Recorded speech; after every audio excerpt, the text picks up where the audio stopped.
Hey. The Vancouver Canucks are back in a main Pacific Division playoff spot. Heck yes, take a look at this. They're all the way up there at third, tied with the Vegas Golden Knights, who are now in a wild card, but who do have 2 more games played than the Canucks, and just under the Arizona Coyotes at 57 points.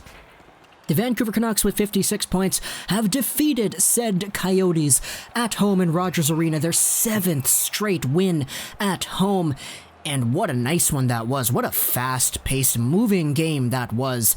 Ultimately, the Canucks take it with a score of 3-1. 1 goal is all the Coyotes were able to get. It was early on, and Jacob Markstrom makes an astounding 30-something saves on this one, including a few daggers towards the end of the game. What a nice one. Very efficient, very calm, cool, collected, yet still active and entertaining hockey game right there. The Canucks score 3 in this one. They almost score 4, but the first one is deemed offside. Jay Beagle hasn't had a goal since like October 20-something, and he almost gets one here. But it's taken away because the returning Brandon Sutter swats that into the zone and it's offside. Speaking about that, hey, Brandon Sutter's back. The guy hasn't played a full season with the Vancouver Canucks in like 5 years or something.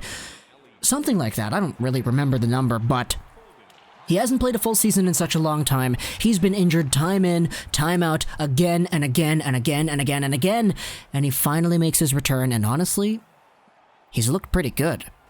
Sure, it's only 1 game when he comes back, but he looked really good in this 1 game, and I would rather have that than have him not looking good. So Sutter came back. It was a very nice addition to this lineup. No disrespect to Tim Schaller, who was removed from the lineup to allow space for Brandon Sutter. But Sutter provided a good presence. He was able to help this team, and he almost assisted on a nice goal, or he almost assisted on a goal, but that was taken away. The Arizona Coyotes are the ones who strike first. It's a really wonky play. Tyler Myers gives up the puck. It's a really nice shot.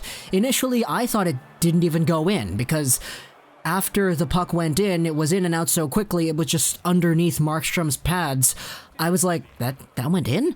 And then John Shorthouse is like, yeah, it's in. And then the goal stood, and we saw the replay, and it was clearly off the back of the net and in.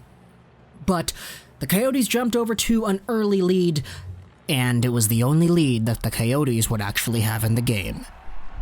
The first period ends with Bo Horvat, who gets a really, really nice goal. It's a good rebound from Quinn Hughes out in front of Bo. That's assisted by Hughes and Petey. Bo Horvat ties the game up on the power play, and the power play in this one, honestly, for that first period, that specific power play opportunity, Hughes was getting a ton of shots, and he was really, really showing why he's able to run and quarterback a first power play right now in the best ways possible. The guy was just out there flying, getting some shots on, setting up that Bo Horvat rebound for Horvat's 16th on the year. And hey, guess what? With this goal, Horvat has another one at home.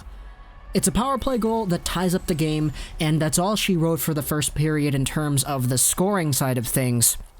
But we got a lot of really good chances from some of our guys. Markey made some great saves over there, but the scoring doesn't actually continue until Jake Virtanen gets a really nice wraparound in the second period.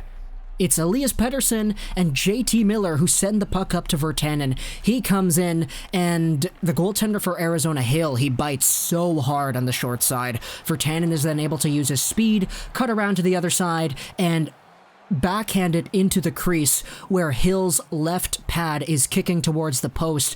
He kicks it in because he's kicking in that direction, and Virtanen has his 14th on the year. We have, 30 games left in the season? What are the odds that Jake Virtanen gets 6 goals in 30 games, to get 20 on the year, and to get that shotgun number up to 20?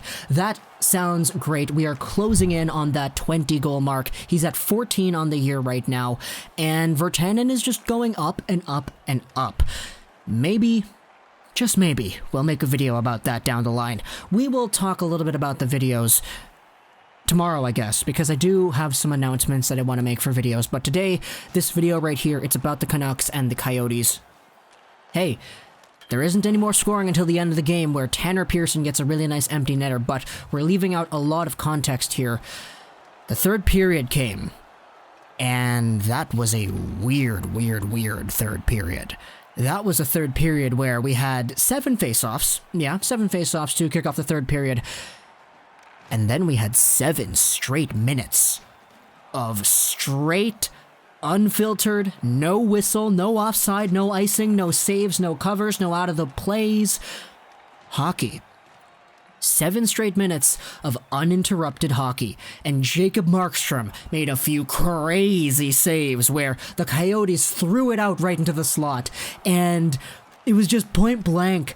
Really nice opportunities there, but Markstrom made the save. Connor Garland was out there toe dragging it through guys. Taylor Hall was out there dangling it down low in and around the Vancouver Canucks and sending it out in front for some really nice saves from Markstrom. The Canucks had their own fair share of opportunities too, but it was 7 minutes of unfiltered, uninterrupted gameplay. Something that I very much appreciated as a fan.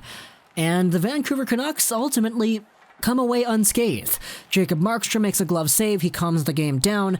We have our first face-off in like 7 minutes, and that pretty much tells the tale of the end of the third period.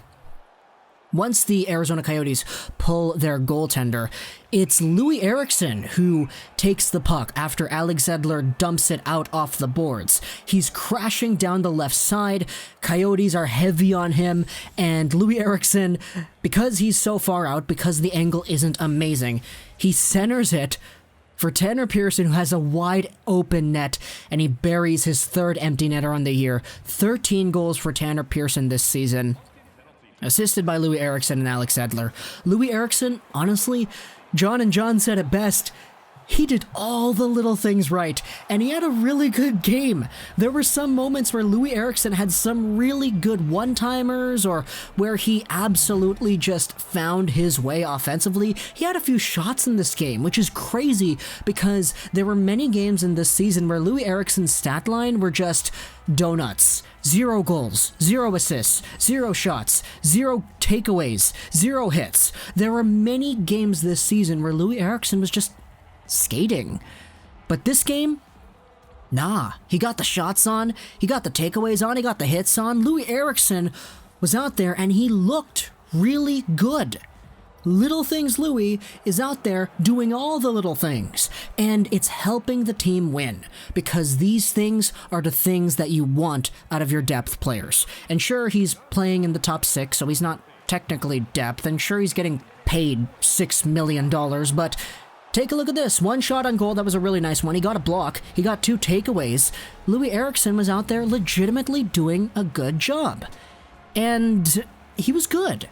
You know who else was good? The goal scorer, Bo Horvat. There was a chance in the second period, I believe, where he had to pull the puck through his legs, try to do the old through the leg shot to get a nice opportunity on net. It was saved by Hill, but it was really nice. Bo Horvat was all over the puck in this one, and you can tell that he wanted to up his home goal total. He got that here with 1 goal, dirty, greasy rebound out in front.